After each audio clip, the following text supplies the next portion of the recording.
What's up everyone, Jack from Half Chrome. Today I want to talk about choosing the right 5-inch quad to start with. Now, caveat, I don't recommend starting with a 5-inch quad as your only first quad, but you definitely want one because you can do things with a 5-inch that you absolutely cannot do with a tiny whoop. Now, I do think you should probably have a tiny whoop or a power whoop or even a toothpick to start, but 5-inchers are awesome. You get the power, you get the weight, you get the ability to do awesome freestyle moves.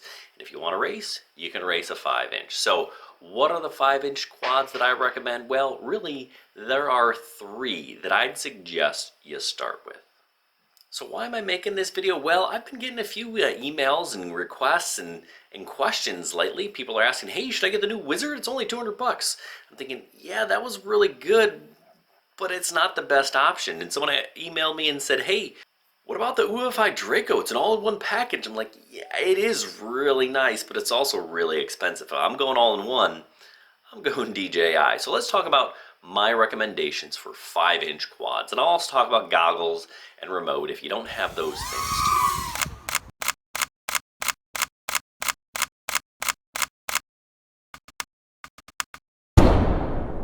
The first one that I would recommend is probably this guy. This is the Emax Hawk Pro. Now, I don't actually recommend the Hawk Pro. I'd recommend you pick up the Hawk Sport. They're pretty much the same thing, slightly different. Motors doesn't have these LEDs that light up, but it's going to do all the things you need it to do. Emax makes a great product, and their Hawk 5 lineup is absolutely more of the same. Now, what do you get with this? You get a really solid build. You get rigid arms. They have a nice little design to the carbon fiber.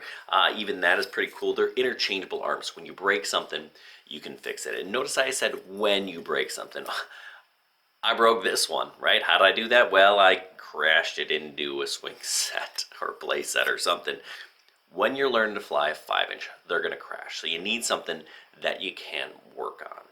But I really like this thing. The camera on it is good. The power on it is good. The build quality is top notch. You get 2 sets of props, one that is a little bit more aggressive than the other. So there's a lot of good things about this. You can even mount a GoPro if you want it. I've done that.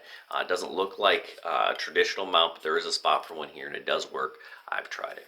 But this Emax Hawk 5 Sport or Pro, the Pro is a little bit more expensive, a few more bells and whistles, really nice motors. Now, you have 2 options, 2400 kV or 1700 kV. Now, the 1700 kV is if you're flying 6S. I don't recommend you fly 6S right off the bat, but you can fly 4S on the 1700 kV model as well. So if you're thinking about, hey, I want that insane, ridiculous power, go with the 1700 kV 6S version. You can still fly a 4S on it. Works pretty darn good. I do it all the time. Right? If you're thinking 6S power, that's just ridiculous, I don't need it, go with the 2400 kV and just buy some 4S batteries because you know what? They're cheaper. So what's my other option? If you're thinking analog and this isn't quite what you want, you don't want a GoPro, I've got another idea. This is the Eachine Lal5, and this thing is a really cool quad. Now, I also crashed and broke this, been repaired, but keep in mind, you're going to crash things, right? So just kind of know that. But this thing has huge 2507 motors. You can fly this on 4 or 6S. It is just a beast. But the thing that really makes it unique is this guy here, this camera. This is the Caddx Tarsier camera. It has 2 lenses. One of them will record HD video on board the drone, which is really nice. Now, it's not GoPro quality, but it is HD, and it does a really nice job of capturing good footage. Now, the other camera is a really good FPV feed. Actually, one of the better FPV feed cameras, really, just by itself. That is a good deal. So, you know, if you're looking for something that's pretty versatile, it's big. This one you can actually get 6 or 7-inch arms and extend it. You know, if you're looking for a long-range flyer, and with this camera, that's not a bad idea. Lots of good bells and whistles on this thing. Also, it does have a VTX that's power switchable up to 800 milliwatts. The Hawk 5 that I was talking about goes to I believe 200 milliwatts. This one you can kind of put your own receiver on it. The Hawk 5 comes with a D8, or you can add your own, right? So I fly FR Sky for most of my analog stuff. So when it comes to analog stuff, if you're getting one of these, you probably want to go with the FR Sky ecosystem. Now, difference in price, this guy's going to be about $230 for the Hawk Sport. It's about 190 bucks. Those are pretty decent deals, and probably the best bang for your buck is that Emax Hawk Sport, right? The Hawk Pro, I think, is just over 210 maybe. And like I said, this guy with the HD camera checking in about $230. Now, if you're flying FPV, you're going to need this equipment as well. On my hat, I've got the SkyZone 020X's. I think the 020C's, minus this camera, which is gimmicky, best bang for your buck. And then this guy, this is the Taranis QX7. This is probably the best remote I would recommend. It does D8, it does D16. You don't have to do goofy stuff. About 115 bucks for this, about $250 for the goggles, right? Are there better goggles out there? Are there better remotes? Yes, there are. But in terms of bang for your buck, this is what you're looking for. Okay, so really, that's not what I fly. I fly this, right?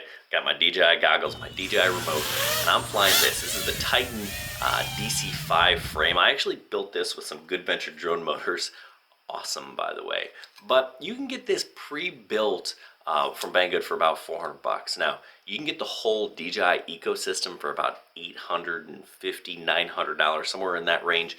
And I know that's a lot of money, but the FPV feed coming out of this is far superior than what you're going to get out of any analog system. Now, yes, you can record HD with a GoPro on one of those, but you can also record HD, the same footage that you're seeing coming out of one of these guys. So yeah, it's hard once you've seen this to go back to analog, right? And I also fly with my DJI remote. I get really good range. It's just, this is the future. So if you're not sure, you're thinking, hey, I've got some money saved up, do I do the deep dive? That's what I would recommend, right? But if you already have some of the equipment, go with one of those that I recommended earlier. They're good, really good drones. Whether if you're looking to do freestyle, even a little racing around with some friends, those are fun, absolute worth it. I also recommend one of these, right? If you don't have an indoor quad, you need one. Either the Tiny Hawk 2 or the Tiny Hawk S would be my drone of choice, because you can throw a 2S battery and rip these guys outside. Unless that is, you're just content in staying indoors, then the Mobula 6 is definitely the indoor king. But hey, you know, if you're looking for a 5-inch, hopefully that was helpful. Anyway, good luck. Happy flying.